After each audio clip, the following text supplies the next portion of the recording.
তো বলুন তো দেখি যে 1 টাকাও লিইনি, এটা কোরআনের মজলিস, আপনি মিছে মিছে হাত তুলতে পারবেন না। ওই একজনে এইরকম করে তুলছে, ওই যে সাদা গেঞ্জিওয়ালা, কি ব্যাপার, একটু জোরে তুলুন দেখি কে গেছেন, তুলুন।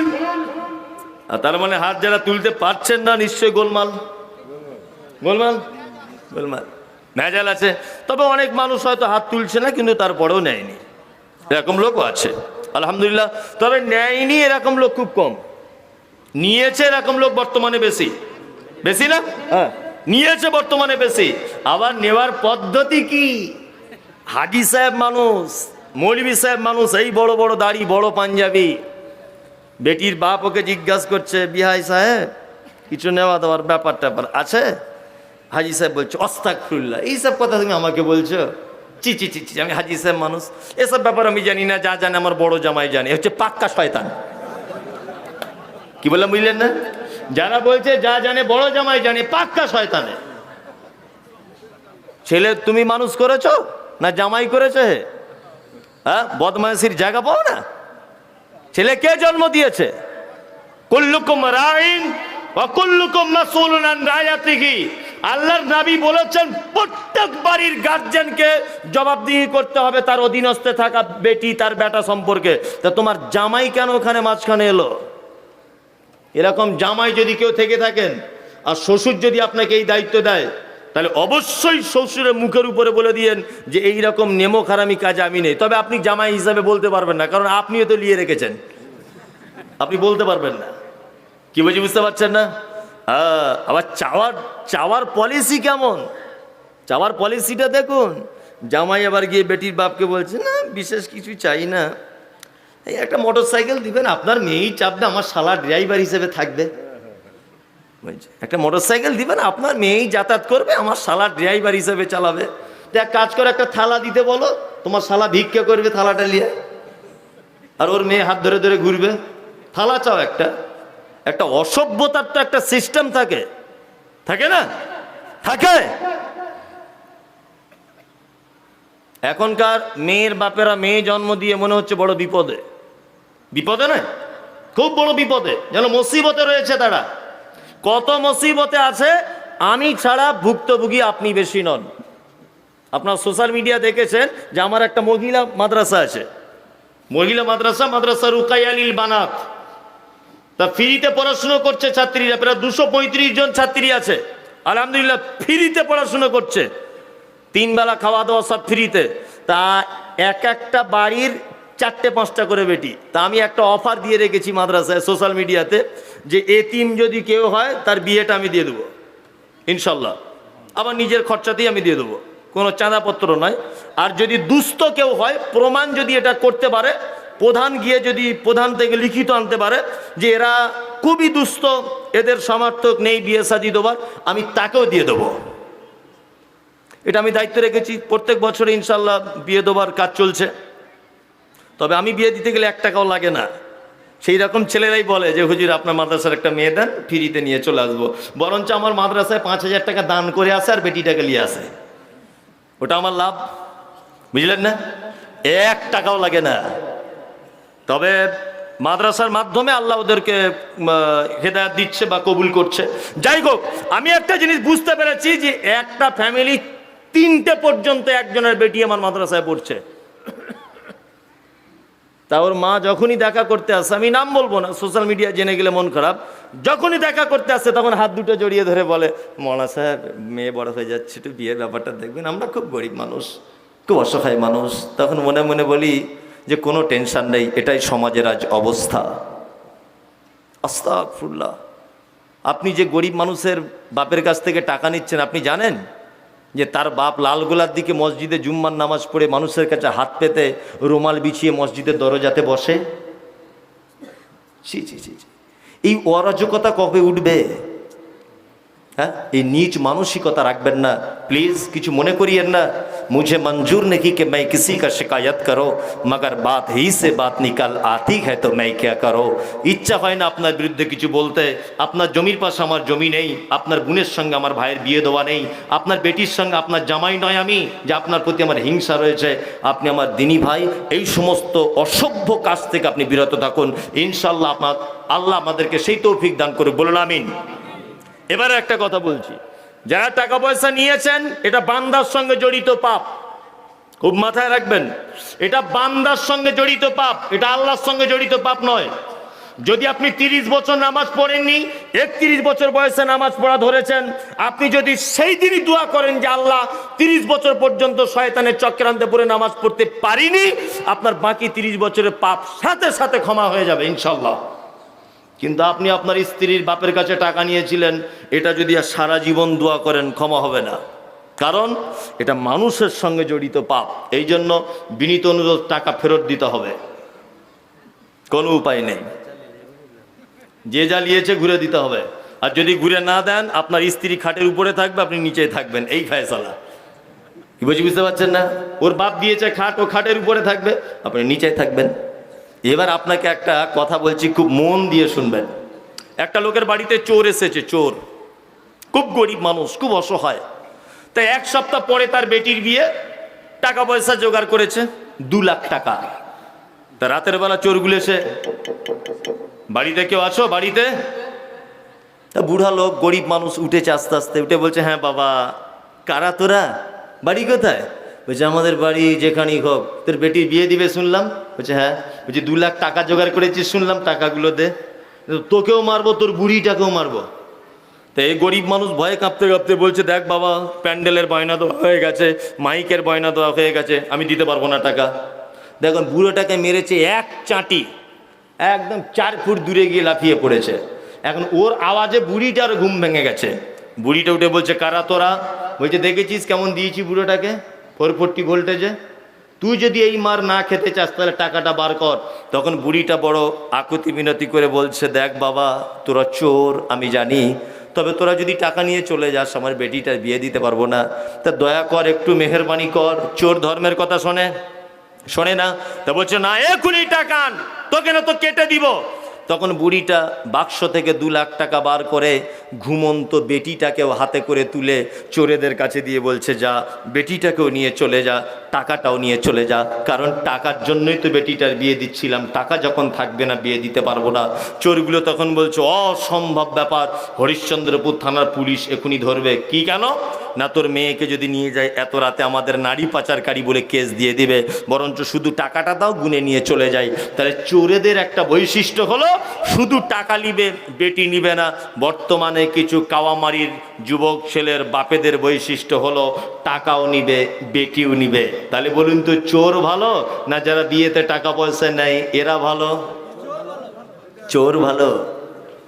চোরের একটা কোয়ালিটি আছে, ও বেটি নিবে না, বেটা নিবে, টাকা নিবে।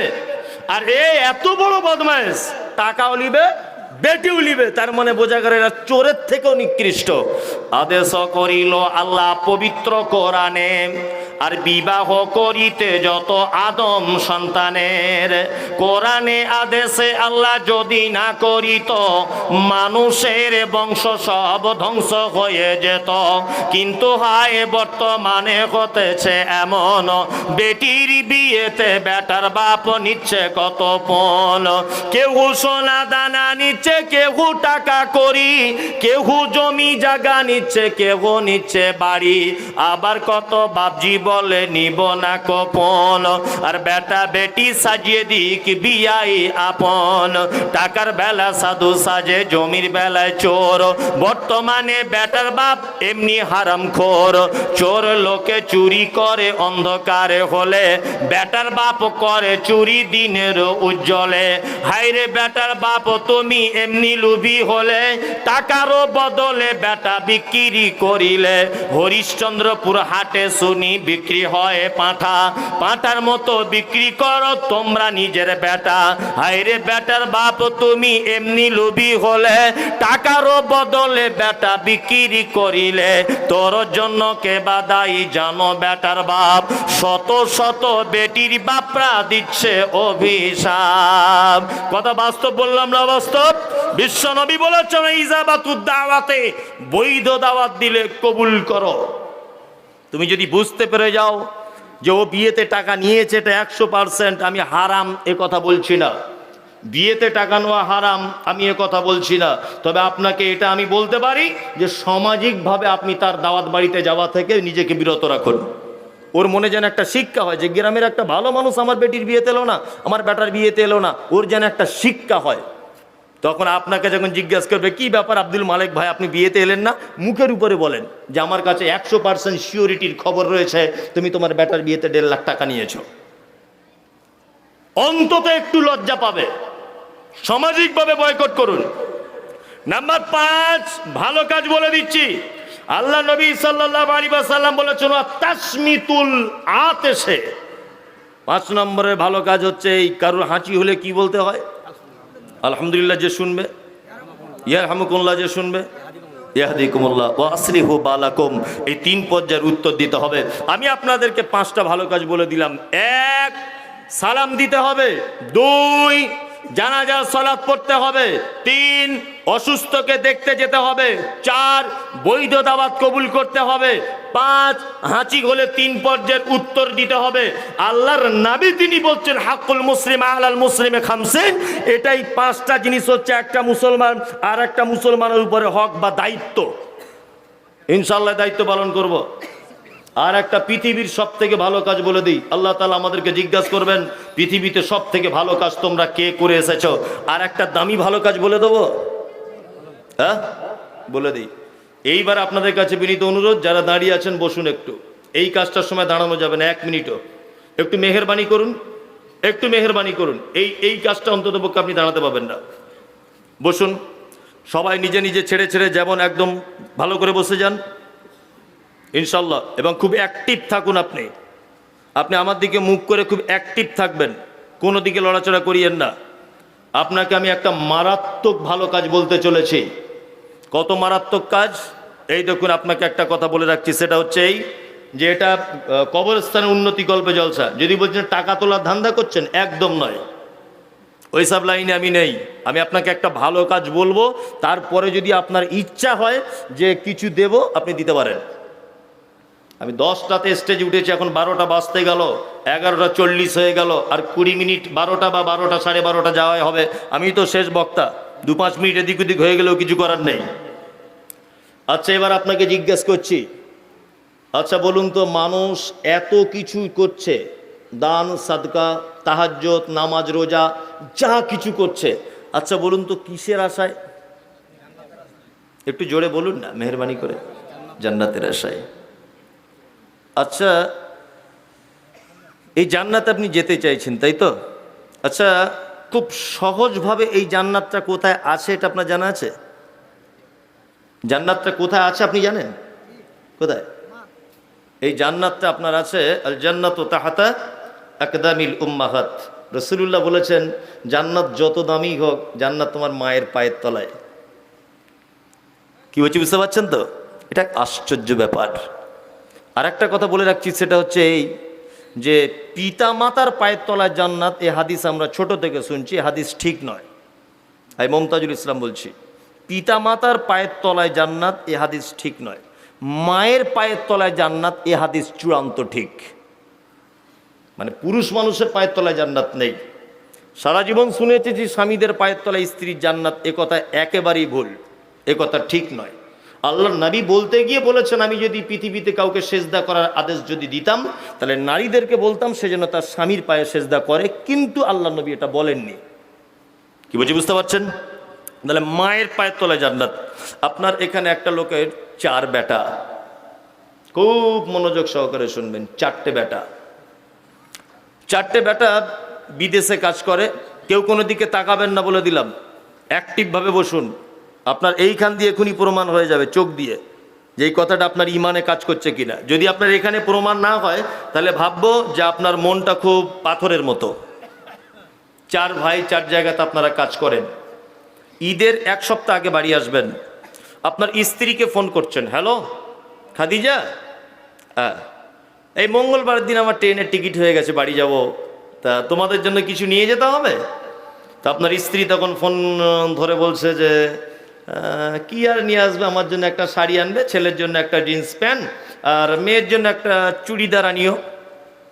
তা আপনি কাপড়ের দোকানে গিয়ে কেনাকাটা করছেন, সেই সময়তে আপনার স্ত্রী আবার ফোন করেছে, হ্যালো কেনাকাটা হলো হলো কেনাকাটা। তখন আপনি বলছেন তোমাদের সবার হয়ে গেছে, শুধু মায়ের জন্য একটা শাড়ি কিনছি আর আব্বার জন্য একটা লুঙ্গি কিনবো। তখন আপনার স্ত্রী বলছে, কেন তুমি প্রতি বছরে আব্বা মায়ের জন্য লুঙ্গি শাড়ি জামা কাপড় কিনতে যাবে? তোমার আর 3টে ভাই চোখে দেখতে পায় না? বাড়ি চলে এসো। চলে এলো। আপনাদের এখানে আব্বা মা বুড়ো হয়ে গেলে ছেলেদের কাছে ভাত খায় কেমন সিস্টেমে? পালি বাড়ি সিস্টেম, ইমাম সাহেবের মতো। এর বাড়ি 15 দিন, ওর বাড়ি 15 দিন।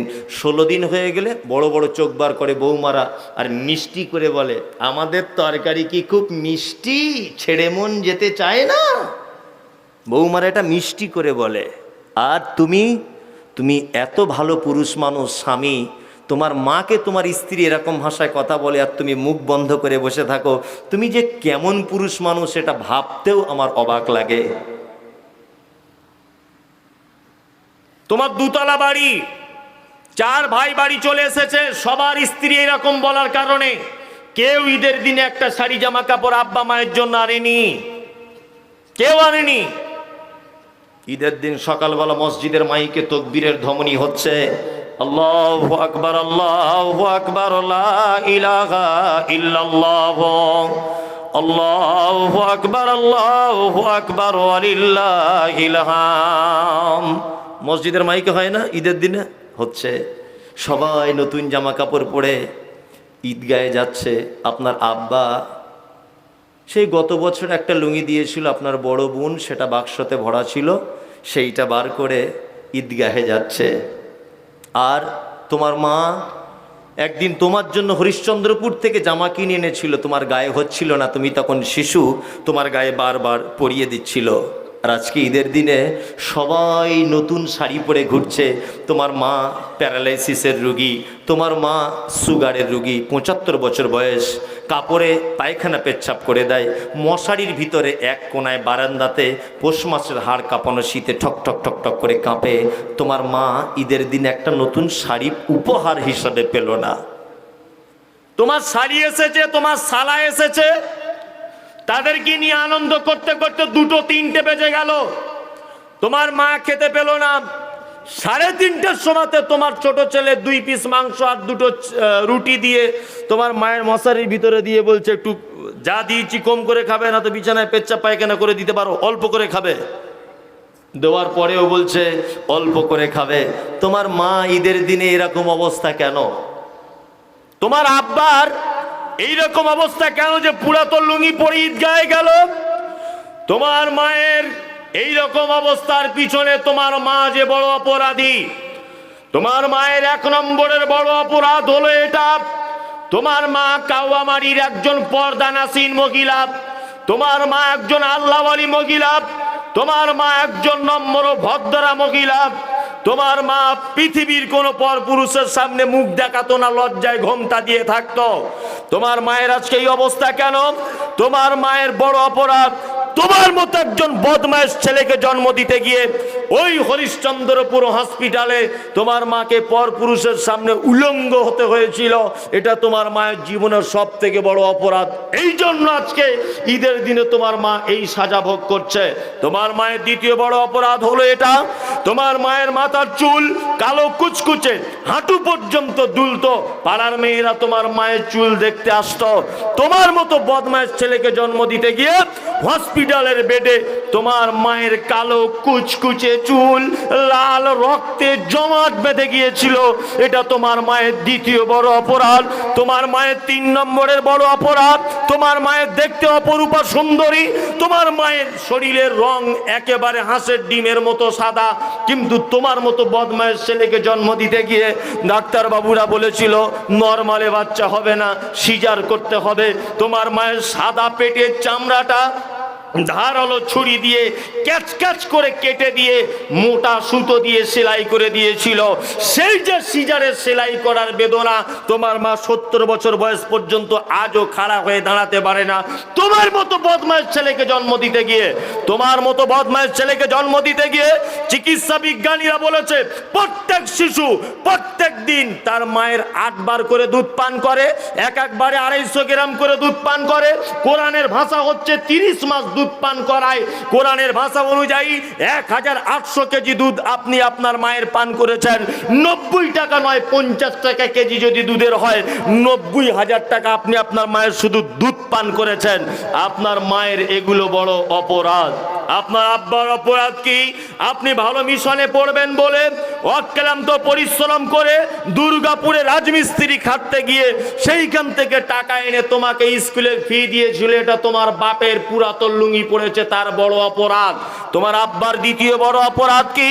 না, তোমার আব্বা টোটো গাড়ি চালাতো, টোটো গাড়িটা নিয়ে পৌষ মাসের হাড় কাঁপানো শীতে কোন কোন কোন কোন করতে করতে হরিশ্চন্দ্রপুর রেল গেটের পাশে বসে থাকতো।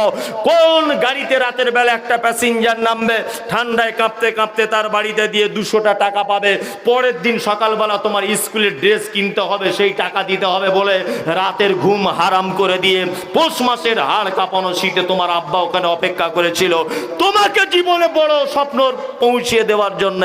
আজকে তার পরিণতি তুমি কি দিলে? একটা ঈদের দিনে শাড়ি জামা কাপড় দিতে পারলে না। শুনে রেখে দেন, আল্লাহর নবীকে জিজ্ঞাসা করা হচ্ছে, নবী আপনি বলুন সারা পৃথিবীতে যত দানের জায়গা আছে, সারা পৃথিবীতে মানুষ যত দান করে, যত দানের পদ্ধতি আছে, ইয়াসআলুনাকা মাযা ইউনফিকুন, নবীকে জিজ্ঞাসা করা হচ্ছে আপনি উত্তম দানের জায়গা আমাদেরকে বলে দেন, উত্তম দান কি? আল্লাহর নবী সাল্লাল্লাহু আলাইহি ওয়াসাল্লামকে কোরআন দিয়ে জিবরিল বললেন, কুল মা আনফাকতুম মিন খাইরিন ফালিল ওয়ালিদাইন ওয়াল আকরাবিন ওয়াল ইয়াতামা ওয়াল মাসাকিন ওয়া বনিস সাবিল ওয়া মা তাফআলু মিন খাইরিন ফা ইন্নাল্লাহা বিহি আলিম। বিশ্ববাসীকে আপনি বলে দেন নবী, সারা পৃথিবীতে যত উত্তম কাজ রয়েছে তার মধ্যে উত্তম কাজ হলো এই, উত্তম দান হলো এই, তুমি তোমার মা এবং আব্বার জন্য যেটা খরচা করো, তুমি তোমার আব্বা মায়ের জন্য জুতো জামা প্যান্ট যেটা কিনে দাও, পৃথিবীতে এর থেকে উত্তম দান আর কোনো দান নেই। এটা আল্লাহ নিজে কোরআনে বলছেন।